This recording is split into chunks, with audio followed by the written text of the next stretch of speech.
Assalamualaikum warahmatullahi wabarakatuh. Perkenalkan, nama saya Rintan Ayu Setiawati dengan NIM 2023 Kali ini saya akan mempresentasikan mengenai sistem pendidikan di negara Vietnam.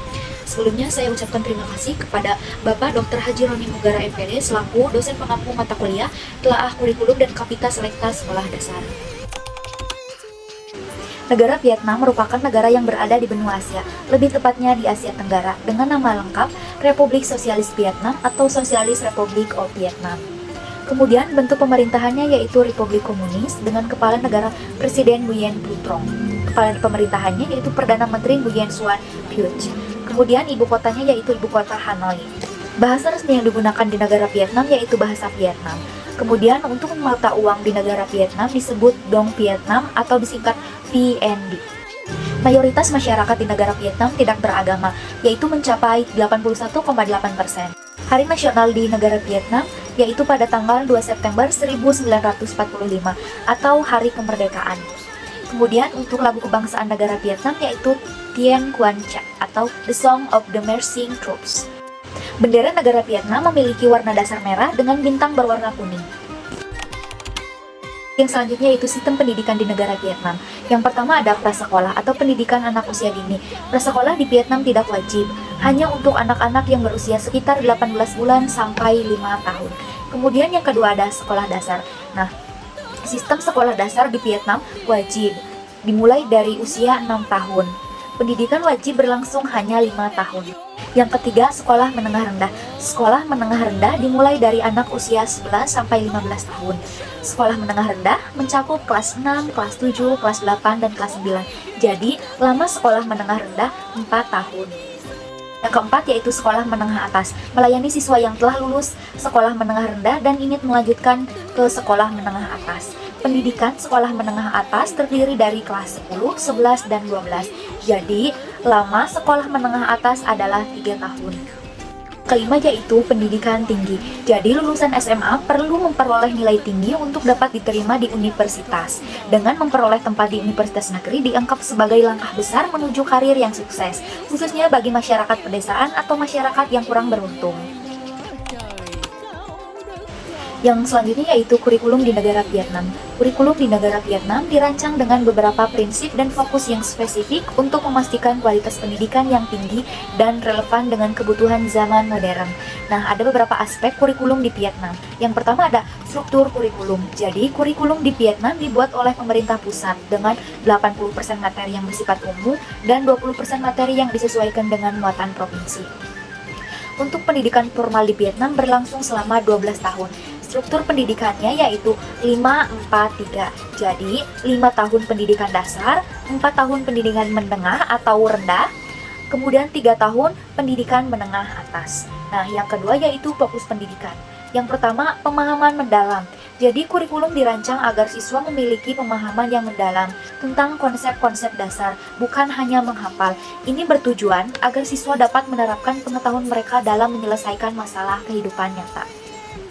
Yang kedua ada keterampilan inti.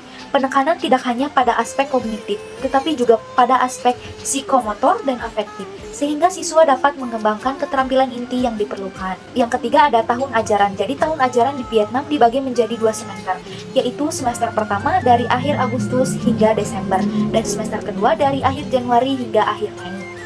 Yang keempat ada kurikulum yang digunakan di Vietnam. Yang pertama ada kurikulum bahasa Vietnam.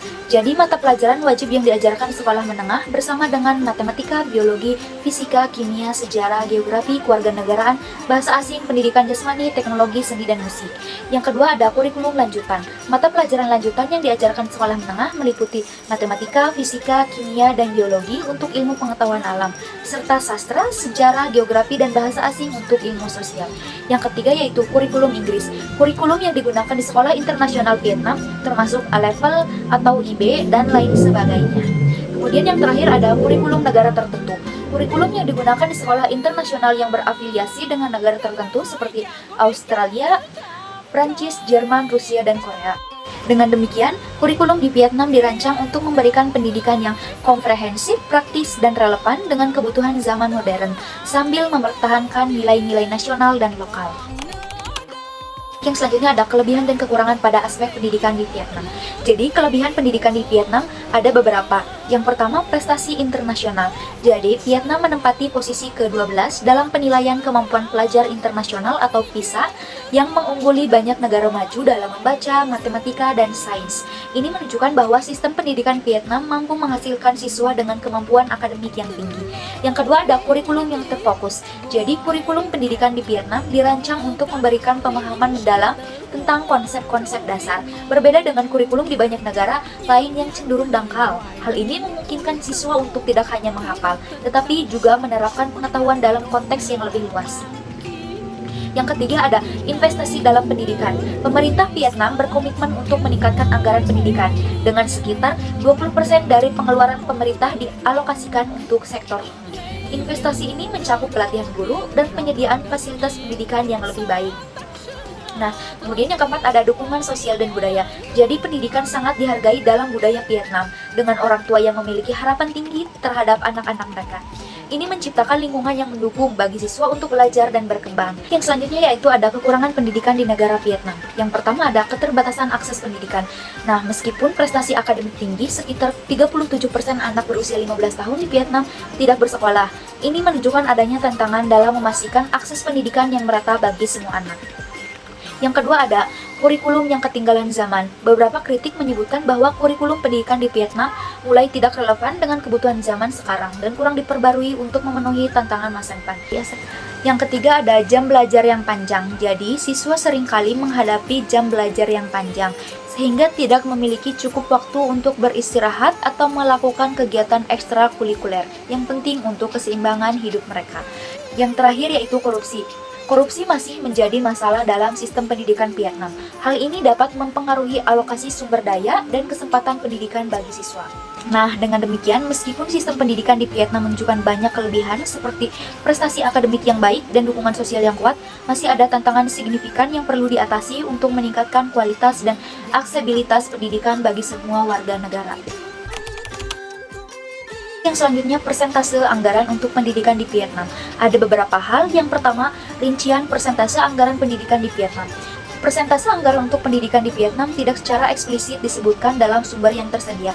Namun, seperti yang disebutkan dalam beberapa sumber, Vietnam mengalokasikan sekitar 20% dari anggaran pendapatan dan belanja negara atau APBN untuk pendidikan, yang sama dengan persentase yang dialokasikan oleh Indonesia. Yang kedua yaitu perbandingan dengan negara lain. Anggaran pendidikan sebesar 20% menempatkan Vietnam dalam posisi yang cukup kompetitif dibandingkan dengan negara-negara di kawasan Asia Tenggara.